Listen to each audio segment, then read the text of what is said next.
Hello and welcome to another episode of the Velvet Revolution. It is episode 11, and I believe it's the letter K today, which we'll discuss in a minute. My name is Ben Rice, and I'm joined by Mr. Dave Noble as ever. How are you doing, Dave? I'm good. I was just counting on my fingers 11 because you said it's episode 11. I'm not trying to challenge your intelligence. I was just like, have we done 11? It's like, okay, and yeah, you're right, teacher. It's Thanks. Thanks. yeah, I'm really good. I am really good. I've had the best few days imaginable, and I've spent part with um talking to a lot of dear friends, loved ones.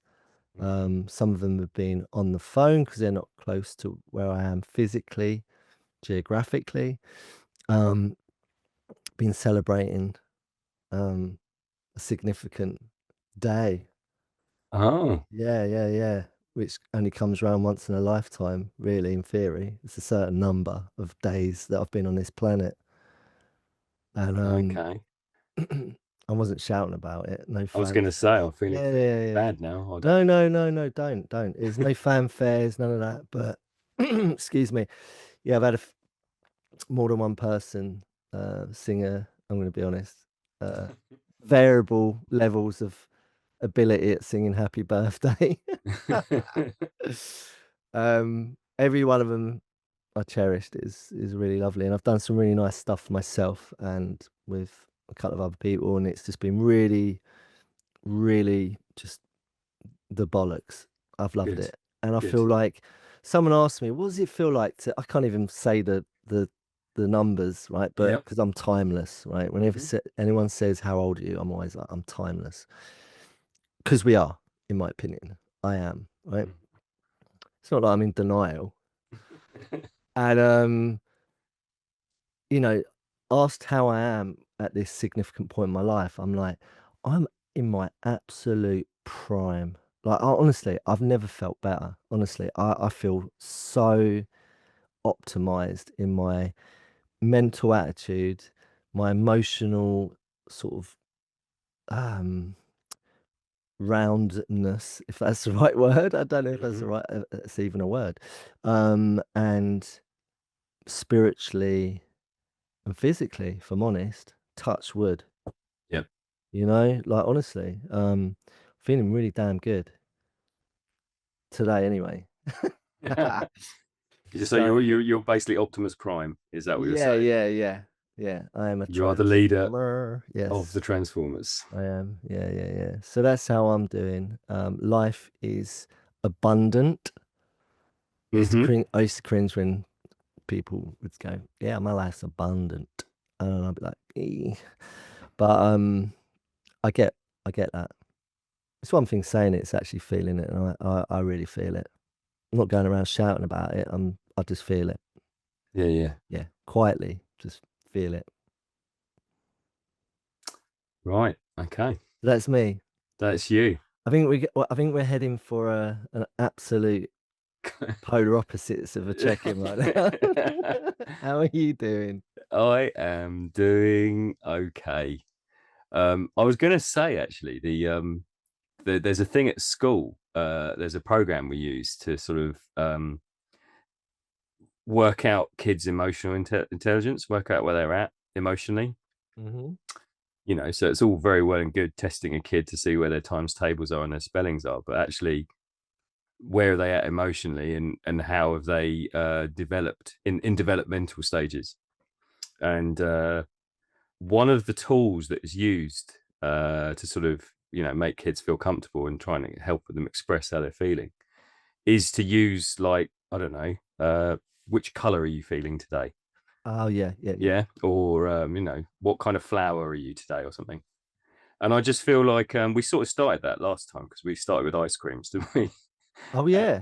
and this time, if you're Optimus Prime, I'm going to be Bumblebee because do Bumblebee. What the hell's a bumblebee? you not remember Bumblebee?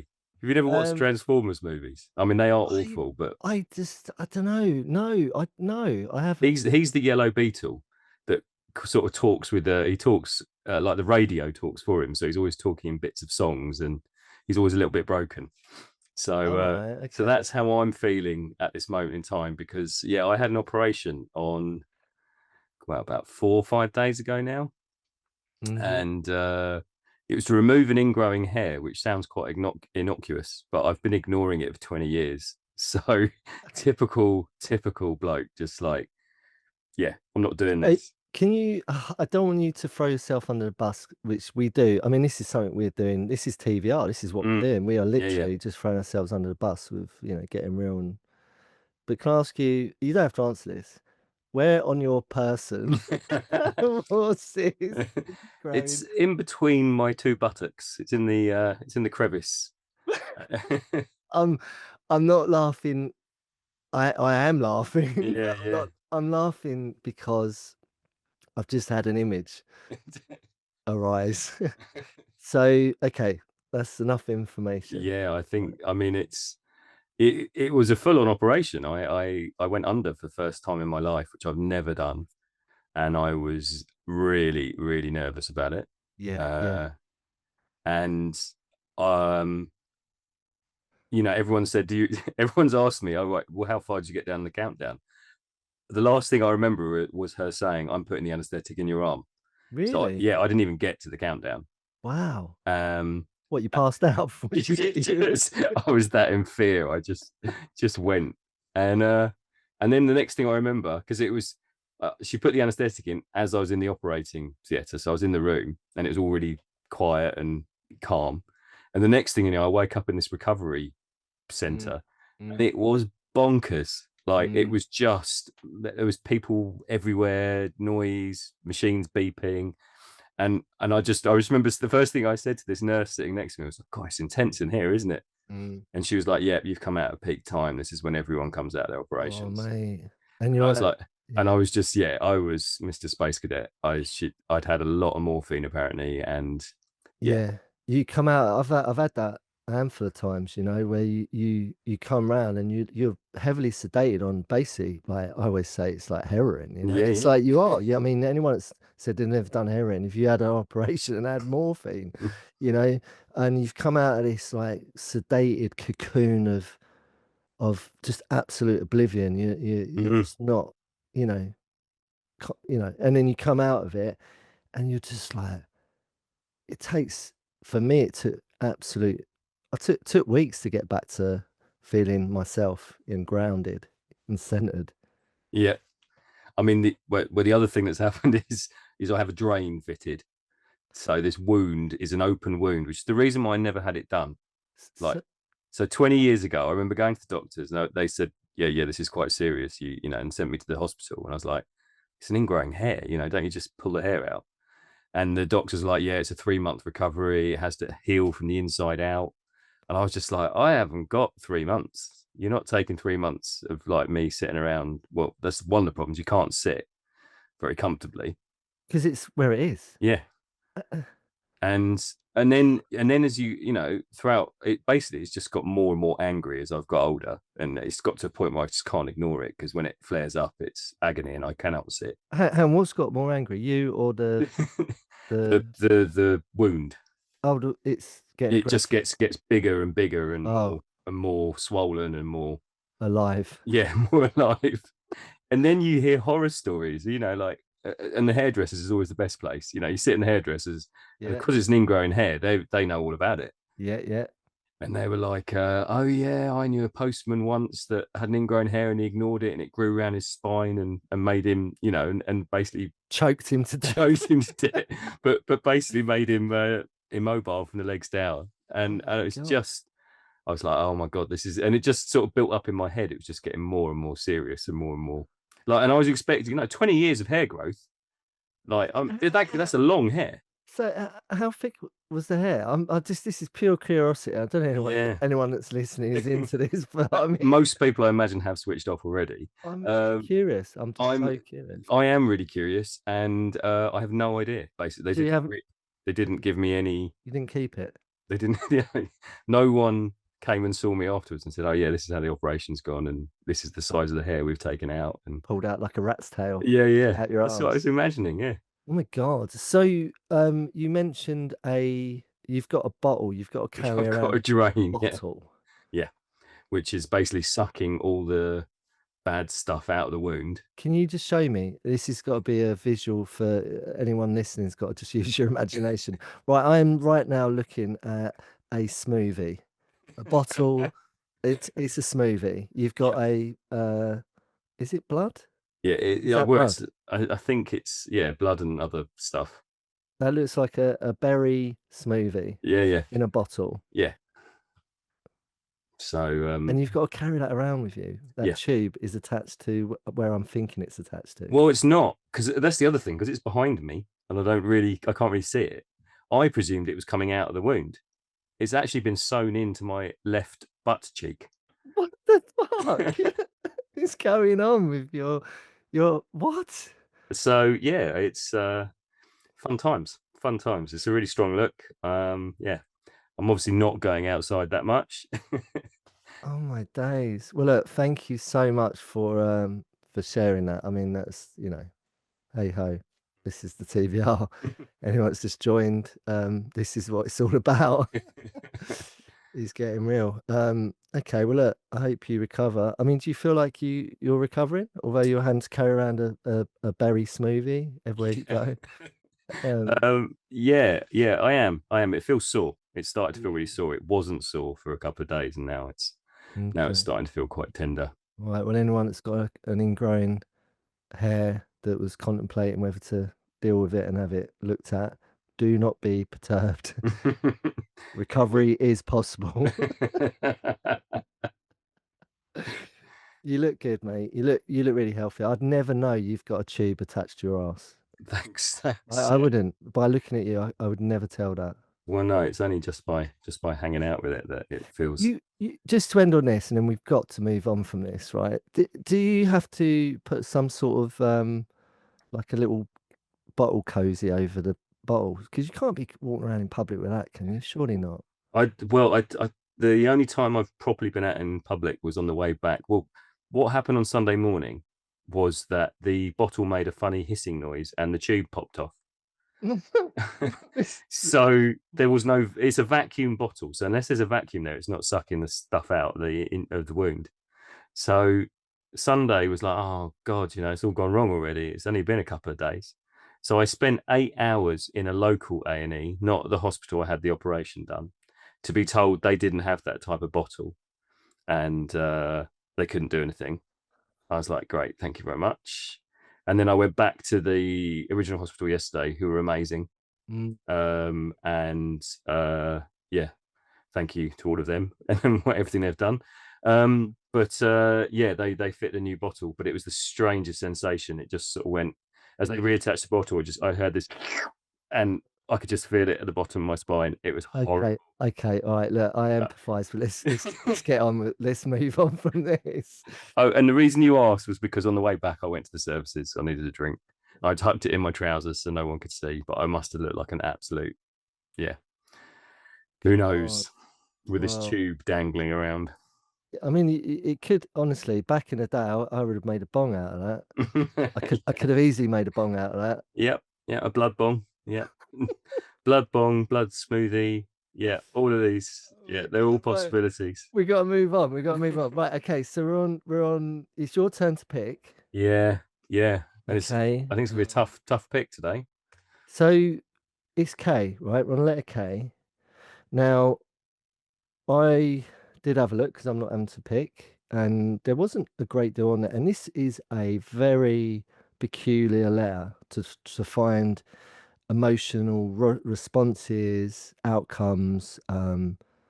What else are we calling this? Not just Um, emotions. They're not like primary emotions. They're um, reactions, Traits, the ways of traits. being. Yeah. Yeah, It's all of those. assets, Yeah. flaws, all of Yeah. that sort of stuff. So we've had to be a little bit kind of broader in what we're putting in here. And as always, I think I'm always the one that's saying it is if anyone can think of any cool Ks that we've not got on this list, sling them over. Yeah. So Do you want to read them? I do. I do. I'm just looking. I don't think my list is updated with what you just put. What we Oh, were shall I talking read about. them? Do you want me? Yeah, go on. You read them because I think Okay, I've got a right. slightly shorter list. So, all right, kudos. Right. Do you want to? What is kudos? I'm trying to think what kudos is. I can only think about the idea of giving people kudos, which So, is, credit. yeah, Yeah. Like, yeah, is that a praise? It's praise. Do you yeah, think? Yeah. Good or yeah, bad? Kudos. yeah, You got kudos, man. Okay. Kudos. Knowledge or knowledgeable. yeah, Kooky. yeah, Karmic. Or karma. yeah. And that's a good one. That's a deep dive, that one. Not trying to influence your decision making here, Ben. Um, know all or Yeah. know it all. Um, kind, Mm-hmm. kindness, keen, killjoy, kindred. And there's one on the end here, a little straggler. Don't know if it belongs here, but kinky. Now, after what you've just checked in with, Yep. I think that's quite a fun one, kinky. But I don't know how that, how on earth do we cover kinky as a, I don't know. I'm not sure about that. I think that might be a whole other subsection to where we sort of do I think it's a late night TVR. that's a whole different show, mate. Yeah. Okay. Well, I think you've kind of, you used your Jedi mind skills, so let's do karma because either there's only the only other one I would think of is kindness. So let's do karma. We'll see what we get to it. Okay. There we go. A little bit of gentle coercion doesn't Mm. hurt at all. Right. I'm going to go straight to the book of words because I just want to. I know what it means to me. What does it mean to you, Ben? Karma. Um, I think of it in quite Buddhist terms. Is it a Buddhist term? I think it is. I can't answer that actually. I don't want to answer that incorrectly. I would only presume, from my understanding, that it's coming from somewhere like that. Yeah, It's a very sort of Eastern, philosophical sort of a connotation term associated with what we sow, we reap yeah, in layman's terms. Your actions have a reaction, yes. You get what you deserve. which is what we're covering. This is like what we're exploring. This is the exploration of what we do on the TVR. This is, everything we look at is associated to that Yeah, law, that universal law. Because it is, in my opinion, it's my understanding of it is a universal law of life, yeah, fundamentally so. yeah. That's how I would take it. There is the karmic effect is that whatever you do has an effect and comes back to kind of bite you on the arse, not to mention the behind already.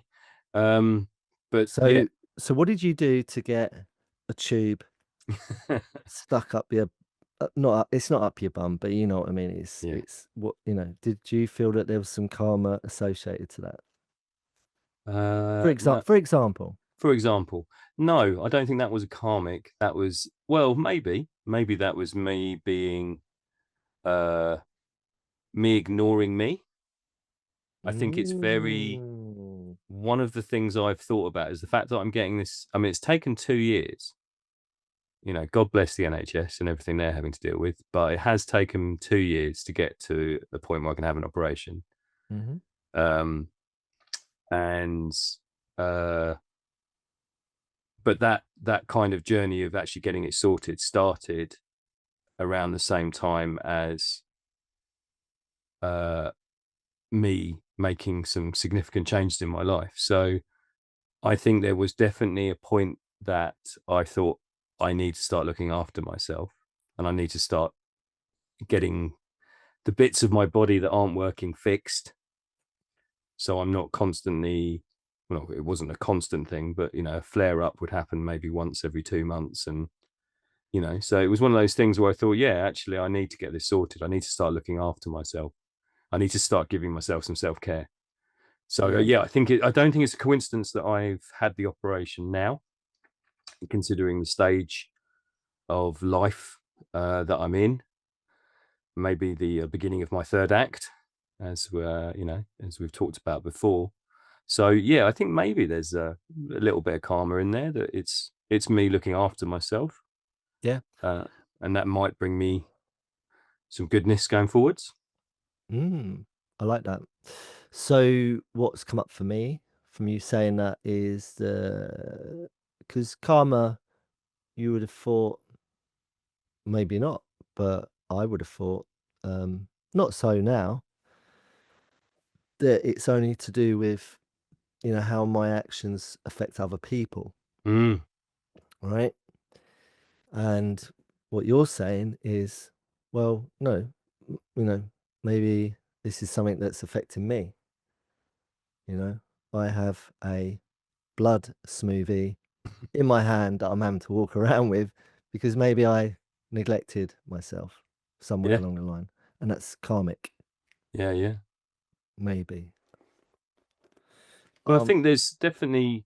I mean, again, thinking about it from a self perspective, um, you know, we are talking about emotions, and we are talking about sensations and feelings, and how we are in our bodies. mm, And there's been loads and loads of literature on this, but the idea being is, if we ignore how we're feeling and we suppress it, and we sort of bury it in our deep in our souls, then at some point it is very, very clearly going to explode, or we are going to explode. And whether that's through mental health issues, whether it's through physical issues. mhm, But yeah, if we don't give ourselves that self-care, and and consider how we're feeling and how we're expressing ourselves, then yeah, mhm, I think it definitely sits in our bodies and does things to us that we don't understand, until possibly there's a crash, or some sort of bottom. I don't know, absolutely. every time I'm going to use that word now today. I've used behind, I've used bottom. It's just going to be there all the time. Is the Let's keep having these flashing images flash up with your. n- I'm not going to go there. Okay, so I just again, what came up for me from you walking us through that was I can look at my formative years before I understood the law of karma and how I interplay with it. All right. Um, if I do the right thing will happen, Yep. as they say. All right. Now that is a term commonly used in um, certain areas in treatment, for recovery, for mental illness, addictions, things like that. It's a very common term used. Do the right thing will happen. Hmm. Now, if you're not connected to a true sense of on your moral compass, like if your moral compass is not dialed in and you don't have a true sense of what the right thing is, then look at your life. For me, I it was evident. There was a lot of evidence that, all of those visits in hospital, broken feet, being hit by cars, run over, all these clusterfucks that I used to get entangled with, these calamities, different day, different calamity. I held that attitude before. These are the formative years before I understood that if I do the right thing will happen. And I'm bouncing around off car bonnets and windscreen shields and you know, hitting walls. Some of that is, I'm talking metaphorically, some of it is actually real. It happens, you know, and I'm bouncing around in life, getting smashed around like a like a pinball in a pinball machine, wondering why, oh, this is just so inconvenient. This is so unjust. You know, why is this happening to me? And, you know, in hindsight, in retrospect, you know, when you start to take stock and look back at you know, you do a little bit of an inventory of your behavior and, you know, what we're talking about, you know, your actions and the outcomes, Hmm. the reactions to your actions karmically. It was there, all there. It's all there for me to see in black and white, you know. It's all there that I was I was on the driving seat of that. Yep. I was in in the cockpit, Hmm. you know, creating it all. But at the time, you know, couldn't see it. It was just happening to me. Yeah.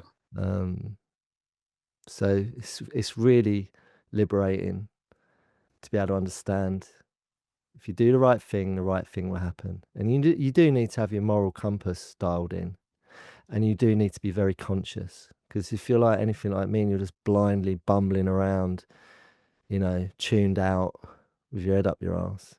Hmm. Just got another image of your pipe there, mate. Sorry. Um, um, then go figure. Yeah. Go figure.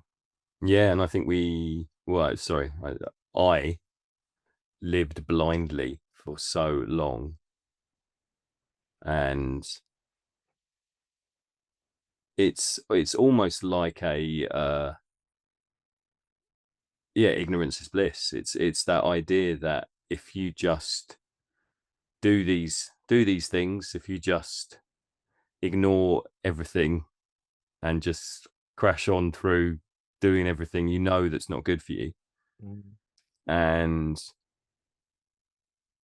ignore any of that sort of self-care, you know, like, I think I've lived my life in extremes. I've lived my life in like, I won't eat at all, or I'll eat lots and lots, or I'll have all the, if I open the packet of biscuits, I won't just have one biscuit, I'll have all the biscuits. And that's very much how I've lived my life. And actually, there is, if I'm living in those sort of huge peaks and troughs, there is an outcome to that is going to mean that things aren't going to be, uh, I would say, yeah, they're not going to be successful for me. I don't think they were. I think I just sort of crashed.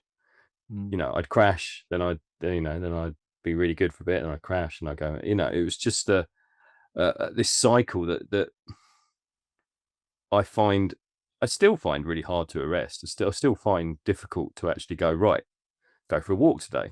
You know, don't sit on your phone all day. Don't, just eat something healthy. Don't reach for the ice cream all the time. It's a really difficult thing to do, to actually go, right, these are the things I know are good for me. But at this moment in time, I'm okay. I'm okay with, I'm with this sort of cycle of not doing the things that are good for me. fuck it. It'll Yeah. be all right. Yeah. Fuck it. It'll be all right. That's what comes up for me. Yeah. And it's exactly that until it's not. And then it's too late. And then it's like, oh, I'm on my knees praying to a God that I've said I've never believed in, to just give me one more chance. Mm, And then all of that is basically saying I'm not really in control of any of this. I'm not in control of how many biscuits I eat. I'm not in control of which God I choose to believe in. mm, I'm not even, I'm not even conscious of what I do believe in. It's all of that.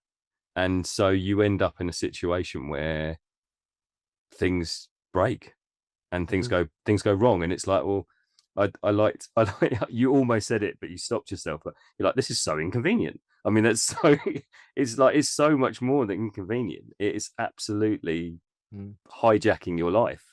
Yeah. But in the British way of saying things, it's, oh, that's very inconvenient. It's What a it, bloody pain in the ass. yeah, yeah. there we go again. It's just going to be there everything we say today. But yeah, I think that idea of karma and understanding actions and consequences Hmm. is really really important to having a consistent. I think that's the word I would use, is consistent. It Mm. doesn't have to be running a marathon every day. Hmm. Yeah. Yeah. Yeah. It Yeah. could be a 20-minute walk Hmm. Yeah. every day. Yep. Yep. Yep. Yep. So for me, got to cultivate it. I love that word Yeah. because it, to me, cultivating something is sort of almost like you're growing it. Mm-hmm. And like anything, if you want to cultivate something, you know, it doesn't water itself. I'm not going to get into a garden analogy again. All right, don't worry. But but completely rinsed that one. But cultivating, I like that term. You know, we need to practice. That's another term I like. Cultivation and practice. Practice means, you know, I'm not striving for perfection here. Yeah. Practice is like, as long as I practice, like practicing the guitar, right? Mm-hmm. As long as I put a bit of time in every day or, you know, often, I'm going to progressively become better at it, Yeah. right? And you can apply that to anything, right? I need to learn how to cultivate. I need to know how to learn to look after. Cultivate to me also kind of represents I'm nurturing something. I'm invested in something that I feel is worth my time and energy and love and kindness and attention to really see something develop, evolve and grow and that I'm into it, that I dig it. Mm-hmm. And it's really hard to do that if you're not like, you know, what's your motive for that? Firstly, you know, why do I want to do that? What's in it for me? Mm-hmm. You know, that's the old me would have been, well, what's the point of that? You know, what do I get from it? Yeah. Yeah. Um, yeah. What can I get from this? You know, what's the point? You know, I used to hold a very fixed viewpoint of like instant gratification, right, is such a common trait. And I have to talk for myself first and foremost, but I'm not alone, right? Anyone listening, are you with me, people? Right? Instant gratification. Now you can apply that to anything, right? Like, I don't want to wait for the thing. I want it right now. I wanted it a minute ago, actually. Yeah. Right? So instant gratification. Now we live in a world, and don't want to get into all of this, like into well, we can, but don't want to bore myself or anyone else because this is a common thing that's very prevalent and very obvious to me, to all of us. We live in a world where we're all just spoilt for instant gratification. Click of a finger, click of a button, sorry, you know? And I've got anything I want within a few hours, literally. Yeah. Yeah. Um, instant gratification, right? So, am I really? I mean, I can still get caught up in that if I really want to. Yeah. Desire is one of the biggest things that gets you got to associate desire to karma Mm-hmm. because if you think about it relatively, and I'll talk for myself. If I'm chasing all my desires, right? What's the karma in that? Is me chasing all my desires doing the right thing? And will the right thing happen by me chasing all my desires? Right now, I've got a lot of evidence. I've done that one. I saw what happened with that one. You know, there's a lot of consequences attached to chasing all your desires. Yeah. Yeah. Okay, fuck it, it'll be all right. Fuck it, it'll be all right. You know, that little voice that goes, fuck it, have a little cheeky one, whatever it is, have a cheeky one, have another cheeky one. and you're chasing your desires, and there's consequences to that. You play now, you pay later. Hmm. Someone said to me once, play now, pay later. And it's like, oh, you fucker. And they're right. Yeah. You have a little cheeky dabble now to get your instant gratification, whatever it is. Somewhere down the line, there's probably going to be a little bit of a kerfuffle along the way that you're going to have to deal with.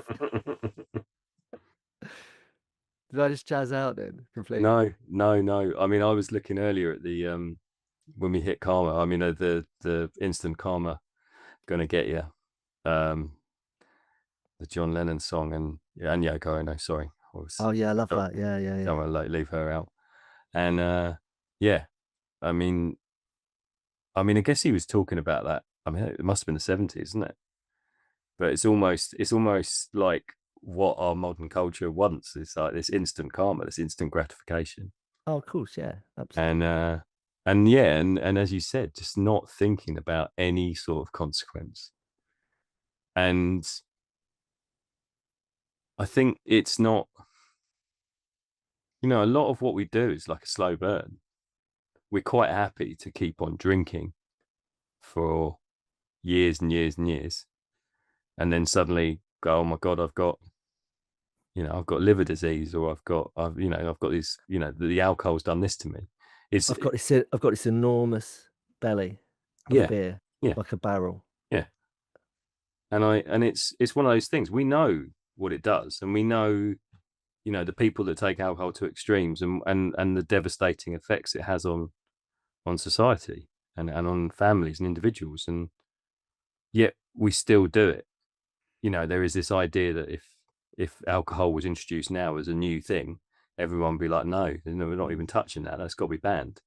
yeah, And yeah, it's like we've kind of accepted some of these smoking, alcohol, prescription drugs. We've accepted these as acceptable ways of coping yeah, with yeah, yeah. life, and we know what the worst outcome is. The best outcome is you do live for a long period of time, and it doesn't have any major effects on you, but for most people it will have some major impact on your life. Mm, And it's like we just don't want to accept that, or we don't even want to think about it. fuck it, it'll be all right. Yeah. That was a mantra that was firmly ingrained in my psyche. Me and all my mates, I love them all. I love them all, man. Oh my god! But we had it. We had that. We had that. That was our mantra. Fuck it, be all right. We'd have a little cheeky wink at each other while saying it, and we'd all Hmm. say it in some sort of symphony, you know, in a chorus. We'd be like, "Fuck it, be all right," Yeah. and that was it. And we're just like, I always use that term. We're kicking the can down the street. That's the best way of putting it. Yeah. you know and it catches up, and it has caught up with some of there's people I know that aren't with us anymore. They kicked that can down the street and it smashed them in the face and knocked them out, and they never woke up from it. Mm. And some of them quietly dealt with it a different way, and they're not here, they're not with us anymore. And I'm so blessed and grateful that 2009, you know, I was kicking that can down the street as well. All these consequences to my actions, creating my own suffering. Samsara covered that the other time. Creating the cycle of birth, suffering, death, birth, suffering, death. What's my part in that? Hmm. And it became clear. Luckily, I managed to come out of that with suffering that I was creating. Hmm. And yeah, 2009, I came out of it and I started to cultivate, like I was saying, started to put some focus, time, energy, love, generosity, patience, into into cultivating and looking after, nourishing, um, practicing doing the right thing. And guess what? The right things started to happen. Yeah. And here I am years later, and been practicing and cultivating and nourishing and growing day at a time ever since. So it's a beautiful thing. And I'm sure there's some people listening that share their own version of that. And I salute you, every one of you. And then there's some that still struggle. In I also salute you because you're doing great if you're still here and you're still struggling. Don't don't give up, man. Like you've just got to get honest with yourself. That karma. You're going to create. You're going to cultivate. This is the thing. It's like this is the yin yang part, right? So it's no different. You're still creating karma's karma. You're either creating good karma or you're creating shitty karma. Hmm. Which one are you creating? Look at your life. It's in there. The evidence is there, right? If you're one of them people that your car's always breaking down, you always got problems with this, and there's always drama in your life, you need to have a look at something. What's your part in it? Yeah. Because it ain't just happening to you. And you may think it is, but guess what? It's not. All right. Now, that's challenging to some people. They might not want to hear it. Well, sorry. Like, I, I wouldn't be spouting out like this if I hadn't done it myself. I'm not Yeah. sitting on a pedestal going, "Oh, I'm the bollocks," and look at me, blah blah blah blah. I know what it's like to suffer, and I know how hard it is to create different outcomes. It's really hard, but it's not impossible, and I've managed to do it. Doesn't make me the bollocks. This is for everyone. So look at your life. Is your life filled with drama and unfortunate, inconvenient situations? Because there is a part in it. You have a part in it. Yeah. And I think there's a danger. There's a danger, like you said, there's people that will be doing something and trying their hardest to try and flip the script. And then there's those people that sit there and just say, this is so unjust. This is so unfair. People are doing this to me. I have no part in this. These things keep on happening to me. And I know people who have had the worst luck in life, but still get back up and keep trying. And then I've seen people who just, it's everyone else's fault. There's no, there's no acceptance that you have any control over what you do. And it's a much easier place to sit. And again, like you said, it's I've sat there so many times. I've sat there for a large part of my life going, this isn't fair. This is unjust. And it's it's things that I've done. It's things that I've caused myself that have ended up with the outcomes that I've got. And if I'm Yeah, not happy with those outcomes, then I've got to change the things I'm doing. yeah. Play now, pay later. Mm. Right? Play now, pay later. Play, don't get caught up on the word play as all being fun. Because it can be. Then desires, chasing whatever. Yeah, that's playing, all right. Hmm. But playing in the game of life, do the right thing happens. How are you playing in your life? How are you contributing to life? How are you participating? Are you participating in life, or are you just bumbling around unconsciously, bumping into walls, medicating the shit out of stuff because, you're in so much pain and fear of and anxiety that you just can't be present. And guess what? And I really empathize for that because that was me. Mm. I was doing that. So again, I'm not coming from a place of like, looking down on anyone that's doing that. I know what it's like, man. I've done it. I'm just looking up karma. Hmm. So I've looked up karma. So it's Hinduism, it's a Hindi Buddhist, right? The sum of a person's actions in this and previous lives seen as affecting their future fate. Now, previous lives is not for everyone. Mm-mm. Okay. Now, I'm a big believer, and you have to bear with me, people, on this one, all right? But it's just the way I see it, right? I was taught once by, and it was from the Buddhist realm. I'm not Buddhist, I've just studied, you know, Dharma Mm-hmm. and teachings of Buddhism, right? So I like the groove, the philosophical teachings that are on offer. I really think they're very useful for modern day, especially in this clusterfuck that we're all trying to navigate, right? Because they're really simple, really basic. Um, and it was said to me once that you chose your life. You chose your teachers, and your teachers being your parents. You Okay. chose them. You chose them.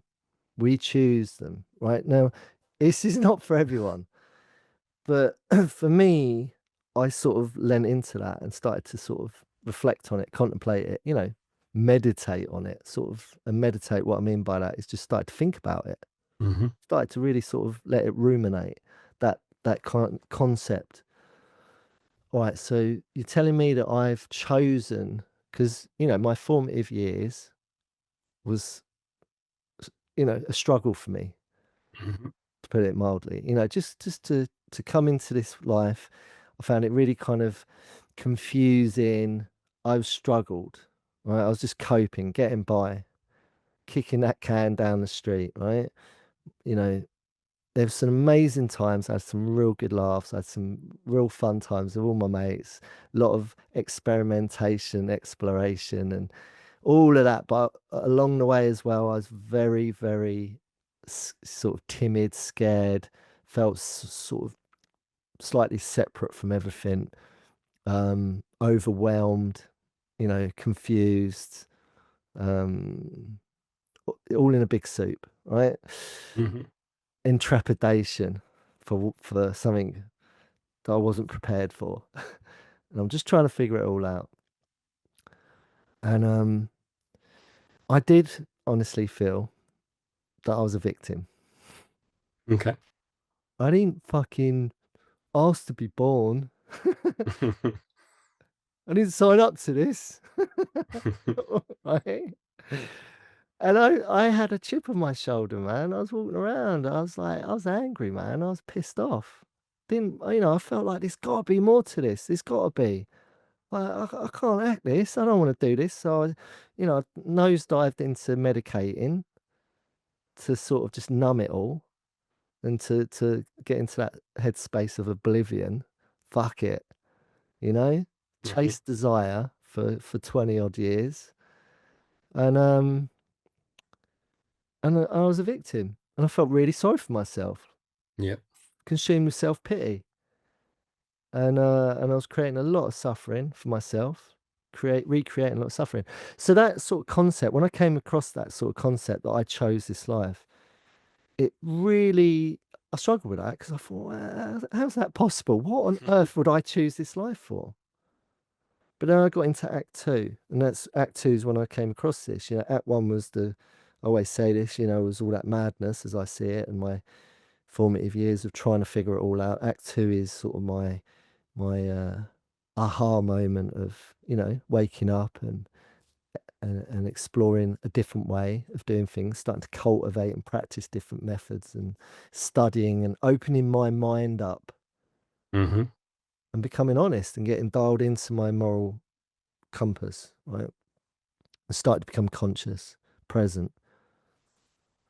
And when I started to contemplate that sort of karmic possibility that, I have a part in choosing my teachers, my life, da da da. It kind of makes it, whether I believe it or not, because I'll never know whether that's true. But the fact that I sort of can be open to it possibly being there's something in that concept removes the victim part, and automatically the victim part goes because I'm taking accountability. Yep. Whether it's true or not, it don't matter whether it's true or not. So anyone listening, don't worry about it. If it's, fuck it. It don't matter if it's true or not. It's mindset. The minute I start to step into the possibility and being open and willing to the possibility that I've got a part in all this, that I've chosen to have that part of my life, to have all of the lessons and have the great teachers that my parents were, even though maybe at times I thought they weren't. Hmm. Wow, how amazing. Suddenly I can take responsibility for my own life and stop blaming everyone else for it, for my suffering. Now, that's quite a hard concept for some people to get their head around because they want to be stuck like I did in Mm. self pity. Because there's a payoff to that. Because you can continue to do the same fucking unskillful things like getting fucked out your nut to suppress the fact and the reality and the truth that you've got a part in it. Mm. Yeah, I mean, I hear that idea. Like, if you take it figuratively, like you chose this life, you chose to be born into this life with these parents, then I can see a lot of people going, nah, that's not right. But if you take it in another way, like you started to go into that, you choose your teachers, you choose you choose the adults, and you choose the people that you surround yourself with. Mm, And I think that is the idea where you start to see you have choice. yeah. And if you are stuck in that sense, well, I was born to these two adults and I'm stuck with these two adults and this family and this place, and I cannot leave it, and I cannot experience any other uh, information in education, whatever. If I can't see beyond that, then yeah, I am stuck. Hmm. But you do have a choice in terms of who you choose to listen to, who you choose to speak with, who you choose to educate you. And I think you've used this before, but when the student's ready, the teacher appears. And I think it is that idea of us going and finding the tribe, the crowd, the adults, the people we want to be with, that will give us the nourishment we need. And I think Hmm. that's really powerful because we do always have a choice in that. Yeah. We Yeah. do have a choice of what we choose to listen to. Yeah. And it feels lots of people at the moment are happy to sit in a bubble. It feels like we are stuck in a way that we exist in a sort of four walls, in a screen, in a way that we are only listening to certain voices, Hmm. and we're not prepared to listen to anyone else. This is what I think, and so everyone must think the same. And I think it's really important to understand why other people think the way they do, and to have that balance of experience. Mm, And it's not about going and arguing and shouting with other people. It's about listening and understanding. Why have other people reached this conclusion where I've decided to reach mm, this conclusion? yeah. And I think it really does speak to that idea that we're not stuck. We're never stuck. We're never fully formed. And I go back to that, when I really love the word practice, because if we talk about practice, we're always practicing for something. Hmm. Actually, should we just practicing on a daily basis? We're just practicing living. We're just practicing doing the stuff that we do, because Mm, we're never going to become masters of it. Or, well, maybe we will right at the end, but we're always practicing for something. There's no final performance, mm. you know. Yeah, I'm not a fan of the word master. I see why it's relevant because you've got to have that kind of, teacher, student, Yeah, master, apprentice, master apprentice yeah. game to Star Wars there. Think of Master Kenobi and Mm, Skywalker's The Apprentice, right? hmm. So I get that, but Obi-Wan Kenobi, Yoda, or the Dalai Lama or whoever, they'll all say it, beginner's mind. Hmm. They're not masters. That's just a title just to, so that everyone's in the right lane. But, you know, yeah. So I don't know, man. I don't know. there's a lot coming up for me for this one because there's so much evidence I've got in my life that this shit is real, you know. And I think deep down everyone inherently knows it, you know, that karma's a thing, you Hmm. know, that we, you know, is karma something that just plays out and we have no part in it? You know, and it's just our, you know, whatever's happened in the past will have an effect later on down the line. You know, or is karma an instant thing? You know, if I go out of my house today and I don't know, push someone, a stranger, just push him randomly, just shove someone out of the way in the street. Am I going to get an instant karmic? You know, is a big seagull going to fly over my head and just unload its arse on my face? Um, I don't know. I don't know why I came out of that, but I maybe. do, but I'm not going to go there. Oh, it's because of how you signed in with Yeah, yeah. your smoothie. It's just going to keep subconsciously creeping Right, back into the conversation. a seagull smoothie. Yeah. Mm. Mm. Um, um, but what do you call your smoothie? Post uh, op Post spillage. op.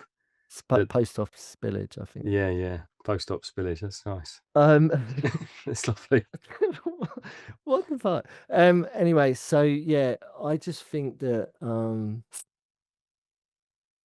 I feel like inherently, like I said right at the beginning, universal law of life, karma, right? Look at history. Look where we are now. Do you think where we are now is because of playing? Let's just use England, Hmm. Great Britain, right? Hmm. Is it fair to say, without getting all political and all that bollocks, because I don't want to get into all that. I don't want to get into all this stuff of, you know, let's just be really surface level with this stuff, right? So let's just say that our country, Great Britain, Yeah. Great Britain, let's just say that we played a lot in geographically, historically. We Yeah. went around stomping around, forcing our flag into the ground of a lot of places like India, and you know what I mean. We went Mm. around and we were in, have a bit of Great Britain, Yeah. yeah, you know, and we played, if you want to Yeah. use that term, right? Do you think we're paying for it now? Yes. I mean, there's this idea that trauma goes back 15 generations. That's So about right. Yeah. so if we are sitting in a uh country that had an empire that went around doing things to people that weren't particularly nice or Mm. had any real moral compass to them, Mm-hmm.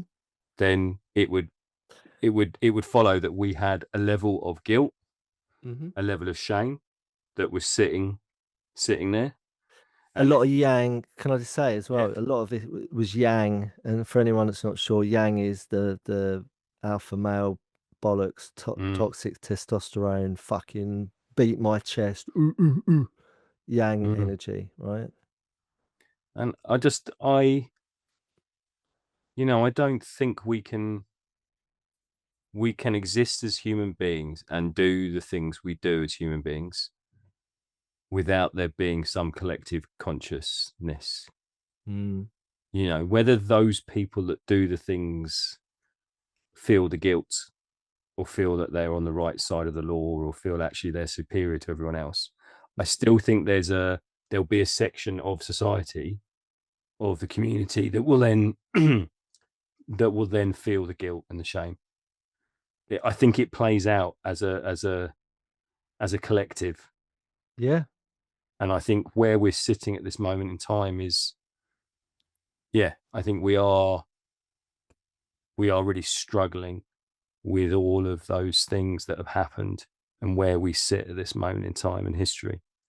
yeah, The yeah, whole, all of the movements that are going on at the moment, whether it's trans rights, Black Lives Matter, Me Too movement, all of it is making people question how they've lived, and if you're in a stuck mindset, if you are in a place where you're like, that doesn't apply to me, I never did that, I I think that just builds up sort of more resentment and more rage because you don't see. I think it's much healthier. Say, for instance, in the idea of racism, it's much healthier to say, yep, there may well be an unconscious bias. I might not consider myself racist, but I am conscious that I may be unconsciously Mm. doing things that are offensive, and Yeah. I would like to know that, and I would like to be better, and I would like to make sure that anyone that I speak to feels that they are being heard and listened to, and that doesn't. I mean, there's that whole sort of woke, sorry, conversation. Mm. But I do think it's really important that we hear other people's perspectives. And I Yeah. think the white male, uh, heterosexual, yeah, Oh, oh, oh. Sorry.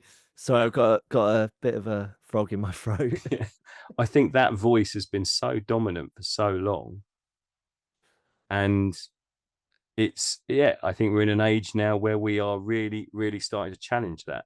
And so what happens then is an extreme sort of reaction to it. Like, Mm. that's why we've got the personalities we've got, because they feel so threatened Mm. by what's happening and the changes in the way that people are talking. Makes sense. I Makes think one of sense. my, I remember, it would have been it was 2000, I think, 2000. No, it would have been earlier than that. I went to Australia in my, must have been late 90s. Mm. And I went for sort of 3, 4 months with the girlfriend I had at the time. And we traveled around and we ended up in King's Cross in Sydney. And I mean, I'd never been to a place that was more gay uh, in my life. I'd obviously hung out in Soho and stuff as a teenager. So I'd been into places that were considered areas of homosexuality. But King's Cross itself at that time, and I don't know whether it was just, it wasn't, I don't think it was Pride or anything. I don't think Pride was a massive deal back then. But it was so outrageous in terms of men just being with men. And that's outrageous sounds as if I'm finding it difficult, but it wasn't. It wasn't difficult. It was just like it was something I hadn't seen before. Mhm. Men openly making out with men and being openly gay, and just it was like really flamboyant and really like, we are gay. This is a Mm. statement. And I think at the time I thought, having traveled around Australia, and I don't know because I haven't been there since, but Australia is a very masculine country. It's rugged. Oh, yeah. Yeah, Yeah. men play sport, men drink beer, men do stuff. They make stuff, and they Oh, wrestle yeah, horses, and they do all that. big time, big And time. I just, being in King's Cross was like, it was like the absolute antithesis of that. It Mm. was like, it was the most outwardly gay place I'd ever been in my life. And I think, I wonder whether that was a sort of like, fuck you to the, Mm. this is the country that I live in, and I can't do this anywhere else. So this one little concentrated spot in Mhm. Sydney was just so, it was incredible, absolutely incredible. And I've never been back to Australia since. I don't know what it's like now. I think I mean, I walk through Soho pretty much every week, and it never feels like that. Still, it's got the odd sex shop and stuff, but it never feels like a sort of flamboyant gayness. It still feels quite Mm. contained. Yeah. Um, but then I think that's a very British thing. I think, as British, we are very, Reserved. it's an inconvenience. We're constrained. Yeah, yeah, yeah, yeah. Uh, but yeah, I do think there is, society does that. It balances itself out. It reacts to Yeah. these different extremes. So there can be some sort of middle. There can be Yeah, some sort of, yeah, yeah. It's something that's come up for me there. Thank you for sharing that. That's really great that you shared that.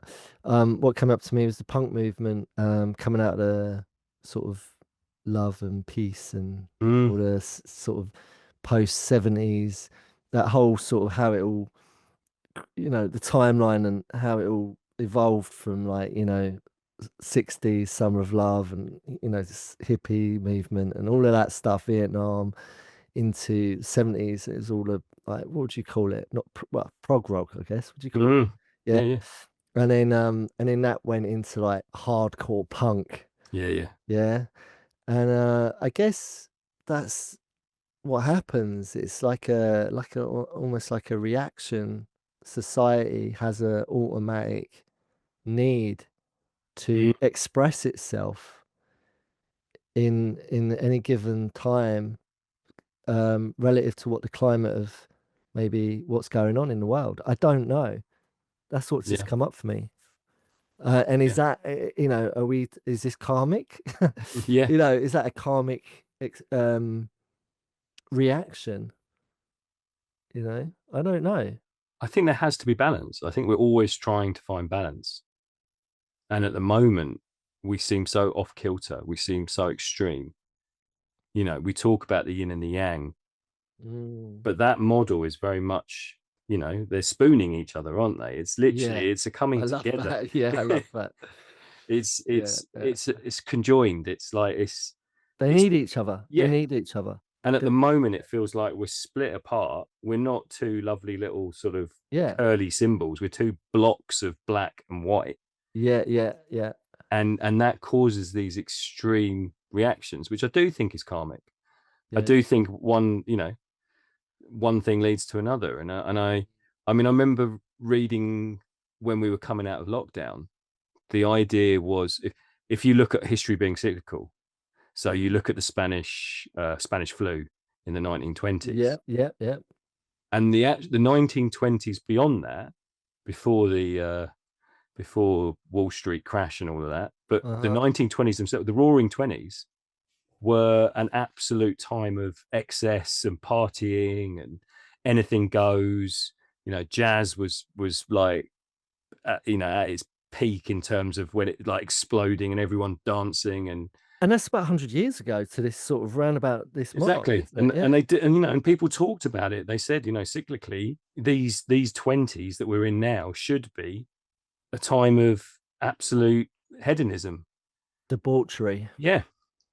But instead we've gone almost the opposite way. We've gone almost to like cleaned up. ultra conservatism, haven't we? It's like Yeah. I don't know. It feels very, very draconian, very Mm. safe, very, at this moment in time, this doesn't feel like there's, any excess happening anytime soon. Do you think, I mean, I honestly, there's something about the 20s, 1920s that really appeals to me. Mm-hmm. Nineteen Yeah, yeah, twenties. yeah. Um, and I love my life. I love my life in my little, and this is what I believe for me is always the solution, right? Is what I'm describing is Mm-hmm. I really love my life in my little ecosystem. Right now, I'm very aware that I'm part of a bigger thing, right? I am absolutely, you know, for me, I love all my fellow Earthlings. I'm getting all cosmic, but I do. All beings, right? I feel that. I do. I feel connection. I feel like I'm part of something. I belong, right? No matter how alienating and scary and hostile some parts of the world are, right? I feel like, I've said it before, we all love each other, and I know that, I know that. I'm very Mm. aware that we all love each other. Some of us have forgotten, right? Mm. And we've just got to reconnect to that innate truth that we all love each other. And I'm really blessed that I have that feeling and sense and knowledge. And that's what keeps me going, right? And but bringing it back to my little ecosystem, I live in my little world with, my little Ewoks and unicorns and rainbows and waterfalls that I create within my, within my life. It feels bloody great, right? Didn't always feel like that. I've, cultivated that. I've Mm-hmm. practiced certain things to get to that, Um, You know, meditation, always go back to it. You know, I practice meditation to the best of my ability, and it creates a calmer sense of existence for me. Hmm. It's a beautiful thing. I don't need to medicate. I meditate. And so that's a wonderful thing, and that's something that we can all cultivate, all right? Um and what you described, you know, like the 1920s, like I would love to. I feel like we really need that. I feel like we need a big party. Mm. I feel like we all just need to come together, right? Now I'm talking about my little oasis, right? And it's beautiful, and I'm not alone. And there's other people that join me, dip in and out of that, and they've got their own little oasis. We're all having our own little parties somewhere. Mm. The ones that have done some work and cultivated and doing some practice, doing the work and connecting to the good stuff, and you know, are doing the right things because they're gonna have the outcome is the right things are happening for them. And that's Hmm. my experience. That's the karma of it all. Um, but I do feel like we need to connect. And I think that is starting to happen a little bit more, but I still feel there's a sense of, I feel that people are quite guarded sometimes when you try and say, look, I've got this really great thing. Can you, you know, let's share that. Share the love, man. Yeah. And people are a little bit like, they're kind of like they're hoarding onto. I'm not saying this is everyone, but I have seen it. People are sort of like very protective of their own little thing, you know, as if their life depends on it. It's like a very insular. I don't know if I'm describing this very well, but what I'm trying to say is I feel like the 1920s with speakeasies and dancing and just, you know, of course, there's a lot of black market drink going on and all of that stuff. Al Capone was the 20s as well, wasn't he? Yeah, I'm not saying we all need to get blind drunk and dance on tables and just, you know, freaking have, you know, bundles of sex with bundles of women and men and all that sort of stuff. Maybe we do. I don't know. Maybe we all just need to loosen up a bit. But there's something really energetically on a higher level, just that sort of celebration of being alive and loosening up a little bit, man. You know, not taking life so seriously. Or do you think they were in a time when they just had to do that because they literally their lives depended on it, their sanity depended on it? Yeah, I think maybe. I think I don't know enough about the Spanish flu, but it was it was a couple of million people died across the world. I think, and I might be underestimating that, but it was a lot considering the population of the world at that time.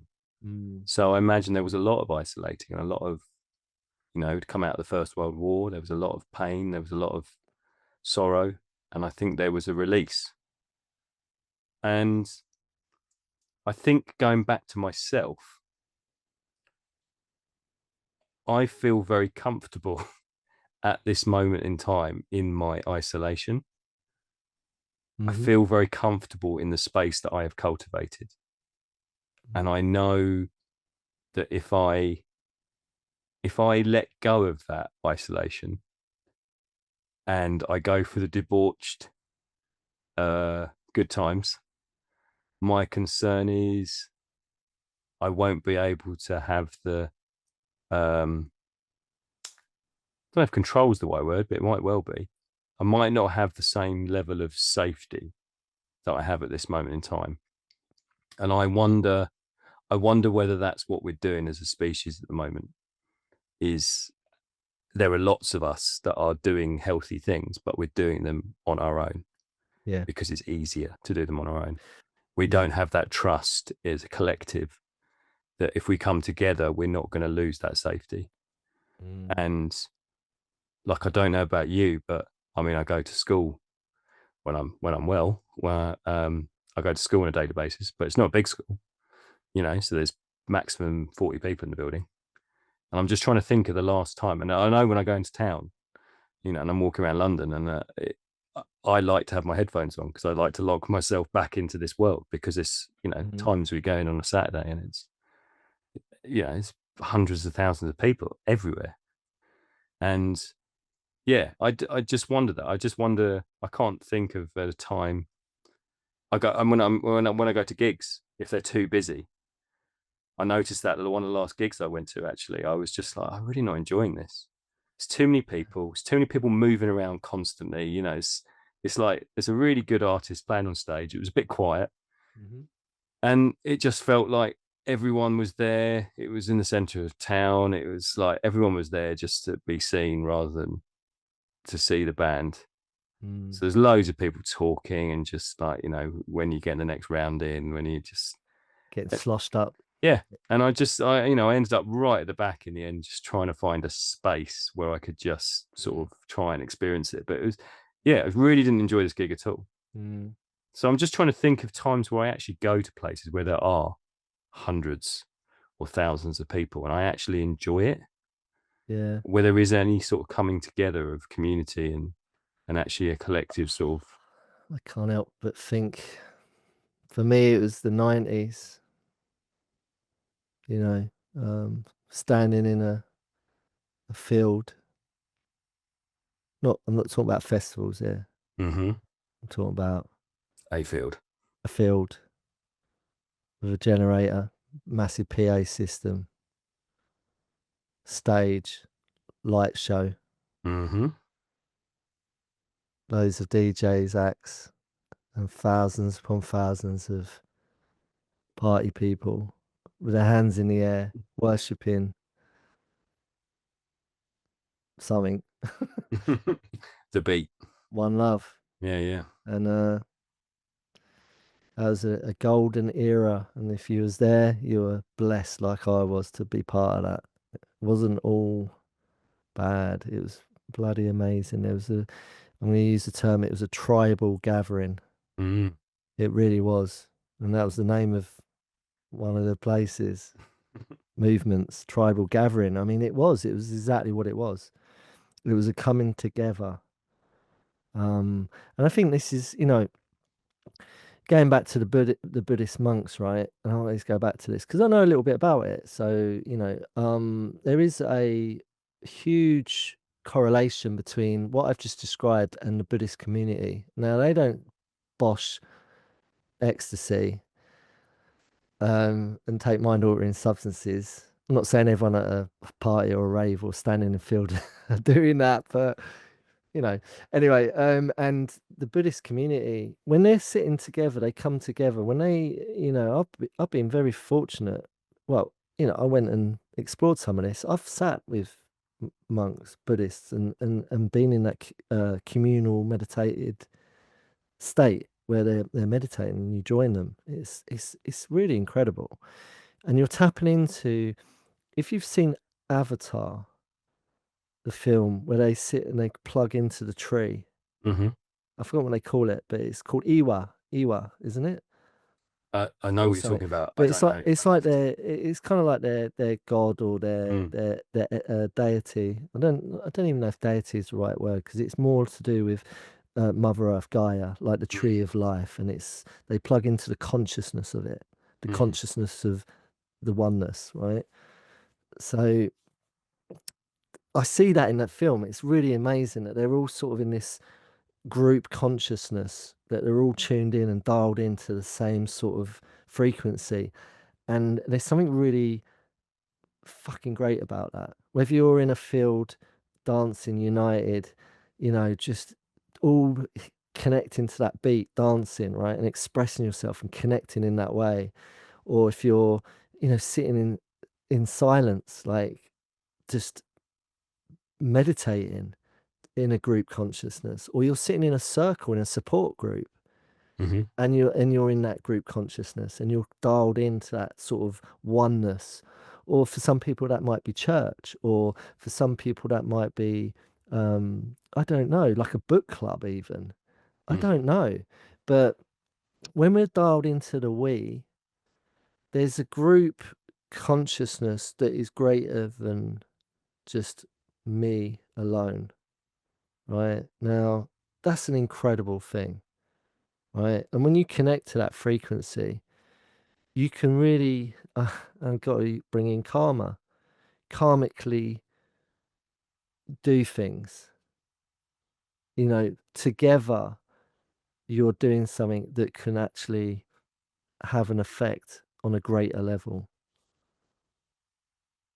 And I think that's like an incredible thing. And I feel like that's something that what you're saying, in your comfort of the I, the me, the my, Mm. are we missing out on something there?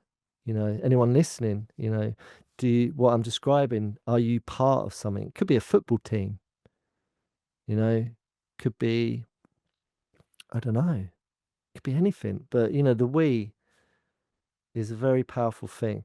Now, in the same sense, there's a lot of we c- uh, group consciousness that are connected. Do the right thing happens.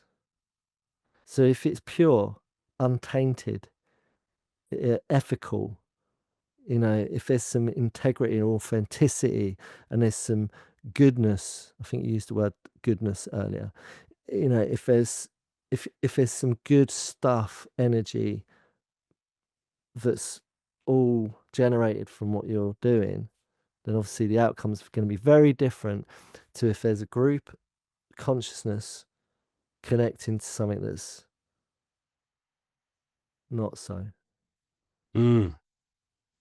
And that's evident without Yeah. getting into the nuts and bolts of it. But, there's so many pockets of, and exactly yin and yang. It's, that's the nature of all things that always has been, always will be, is there's always going to be those two opposing. Well, I think in the place we're at the moment, where it almost feels easier to be on your own or in a small pocket, it means that that collective consciousness is up for grabs. And I think that means people always want to belong, people always want to connect. And if the only place that is offering connection at the moment is something quite negative, if it's this sort of nationalistic sort of agenda, and there are people sitting at home that feel alone and don't feel there's anywhere they can go, Mm, then that's what they're going to get attracted to. yeah. And it feels, it feels at the moment like, where's the opposition to that? Where's the yin to the yang? Where's the good stuff to the bad stuff? Like, where's that collective? Where's that collective saying openly, come and join us, we're here for you, come and be with us, and we'll just do some good stuff. you know Yeah. Yeah. we'll, Yeah. we'll just sit down and listen to music and chat, Yeah. and not be in this place of negativity, of hatred, of Mm. it's someone else's fault. Yeah. So this is why, meditation groups, right? Most towns, cities, where there's community, I believe, if you look hard enough, you're going to find, you know, a taekwondo sensei that's working out of a sports hall or something. You're Mm. going to find somewhere where you can join a local choir. Of course, you're going to have your church, community, fellowship. I think what we're talking about is fellowship. Mm. Right? And some people, that's music, like being in a band, Mm. and playing, you could be in a string quartet. I was really blessed. I had this incredible experience on my birthday where I went up to this remote. I'd heard about this. Someone told me about this church. Now, I'm not religious, but I just love going into sort of these incredible buildings when there's no one in there. Yeah. Mm-hmm. And I like to, wherever I am in the world, I'll always seek one out, whether it's a cathedral or a church or a temple or whatever, just a sacred space where I can just go and sit and be and just breathe and soak it in and get some headspace in a very, very chaotic world Mm-hmm. sometimes. And I love it. It really nourishes me. That's me cultivating and practicing what I preach. Okay. And I love it. And on my birthday, I went up to this place and it was one of the most magical spaces I've ever seen. It was right next to the water, you know, the ocean, right next to the seafront. They had this incredible garden all around it with all these beautiful benches where you could sit, and the flowers and plants. It had palm trees, and it was incredible, right? And I'm walking around. There's a couple of people dotted around. It's quite late in the day, and there's a few people just, enjoying what I'm enjoying. And then as I walked towards the back door, I think it was the side door of the church, I heard violins, cello. I heard classic music playing. And I could tell there was someone in there playing it live. So I walked towards. I was drawn. I walked in, and there was four people. There was two women. One was on a cello, violin. Two guys on violin. String quartet, if you want to call it that. I was like, oh my God. So I sort of stood there, and there was no one else in there. It was just me watching with them right at the front. So I quietly sort of crept up to the front pew, and I asked them as they stopped in an interval. I said, "Can I just sit and watch?" And they were like, "Yeah, yeah, we're just practicing, but don't film. Please don't film. We're practicing." So I took a seat.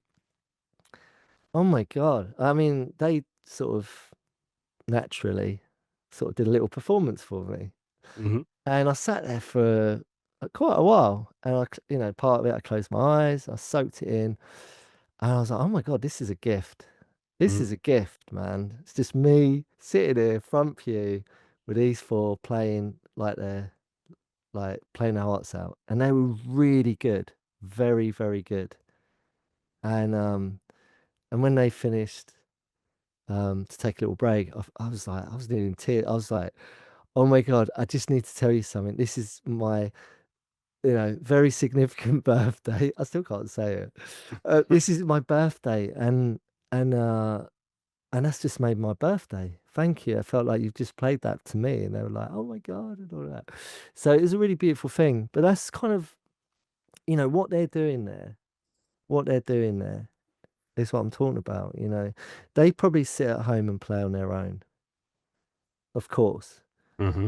But that coming together, and I was part of that for a moment. I dialed in, and it was just, honestly, what I felt is indescribable. It was just like I dialed into another paradigm, and it was just like that is like the biggest free high, no dirty come down that you can get in life is Hmm. joining, becoming part of something that is greater than just myself.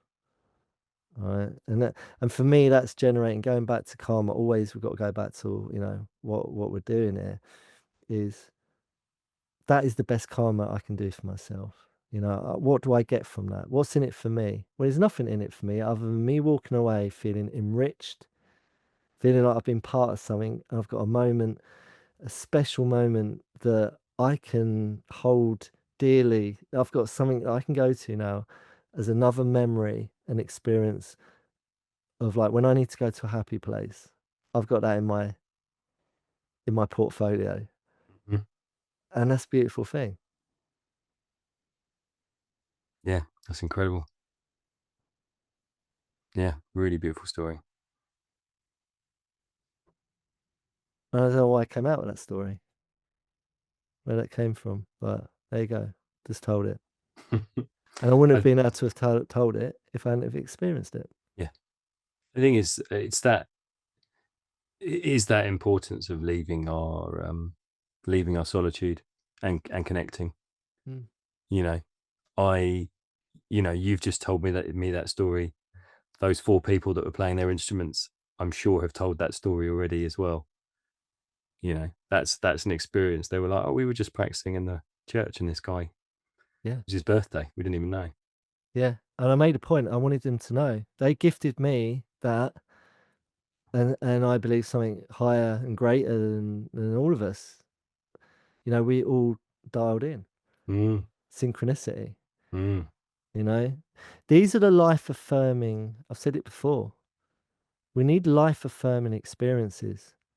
We need life affirming experiences so that when we have these, we feel enriched and we raise our vibration. mm.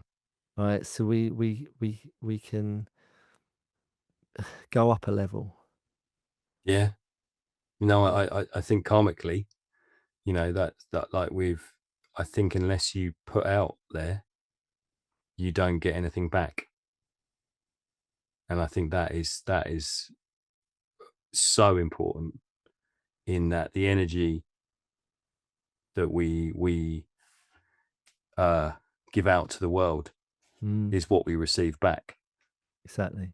And I think it's really important to find sources of connection.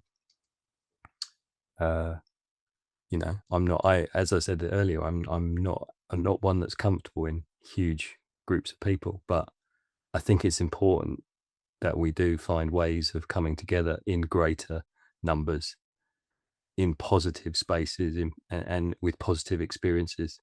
Yeah, I just yeah. feel, yeah, it feels at the moment that we are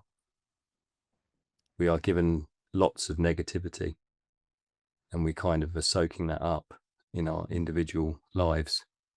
And we've got to counter that. We've got to counter that energy with something. Mhm. Absolutely. And all as always, it starts with us, Mm, you know? Like, I could not have that story I just told you, I was present enough, um, to want to go and do what I did that day, mm, you know?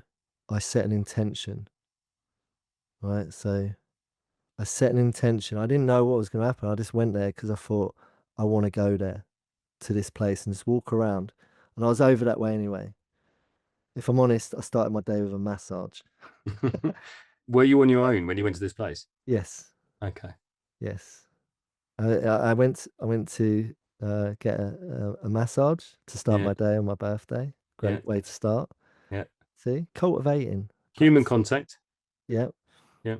And then this place was not too far, and I'd heard about it and I wanted to go, so I thought, "This is the time." It was a beautiful sunny day, and I drove over there, parked up, walked around, and then that happened. I got that gift.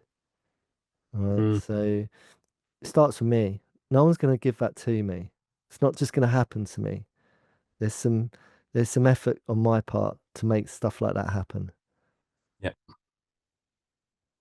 Yeah. Anyway, what do you reckon, Mr. Rice? Do you feel like do you think we've got it? I think so. I'm in a place of peace, imagining you in this experience now. So yeah, Ooh. yeah, I'm in a good place. You're piggybacking onto my Yeah, yeah. happiness. I'm feeding off your vibes. It's good. Good. Well, I've got to now try and eradicate the knowledge and the visual that I've seen that Yeah, the blood bong. yeah, yeah, yeah. It seems to have come full circle again. Yeah, Yeah. Ah, how do you feel it went? that was good. That was really nice. Yeah, Hmm? I think uh, I think it's really important that we keep talking about the collective. Yep. I think it's very easy when we talk about individual emotions for it to become more about isolation, more about Yeah. doing inward work. Yeah. Yeah.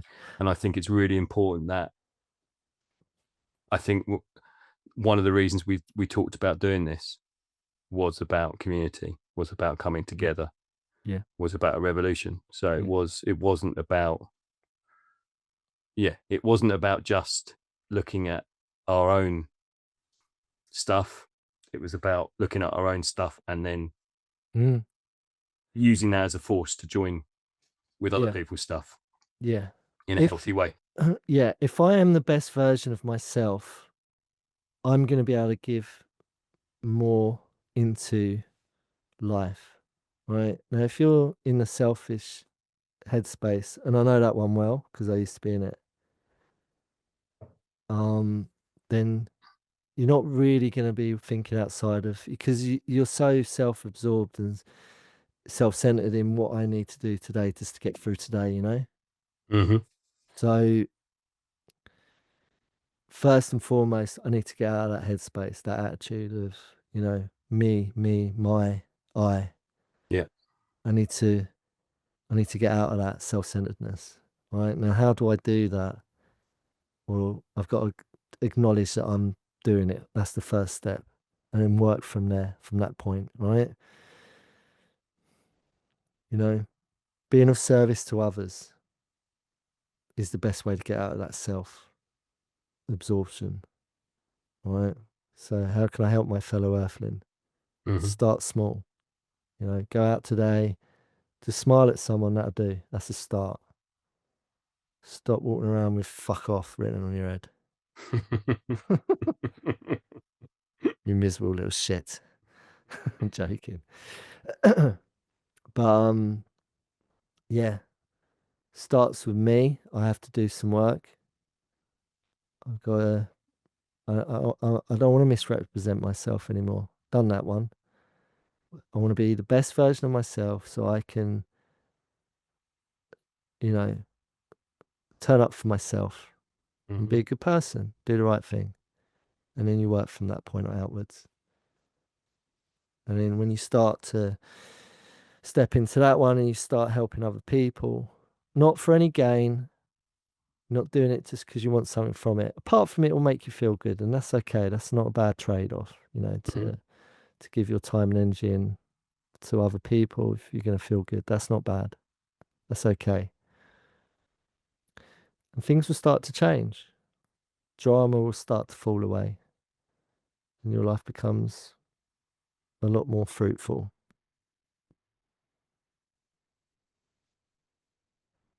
Yeah. Beautiful. Okay. Beautiful. All right, man. All right, then. So until the next one, I hope you. Oh dear. I hope your pipes Stay flowing. do what they need to do, make a speedy recovery, and I'll see you on the next one. Smoothie recovery. There we go. A smoothie recovery. Yeah. That's the name. Yum, yum, yum. And on that note, Mm, thank you so much, Mr. Noble, and no worries. have a great week. And you, Mr. Rice. See you later, man. Take care. Boy.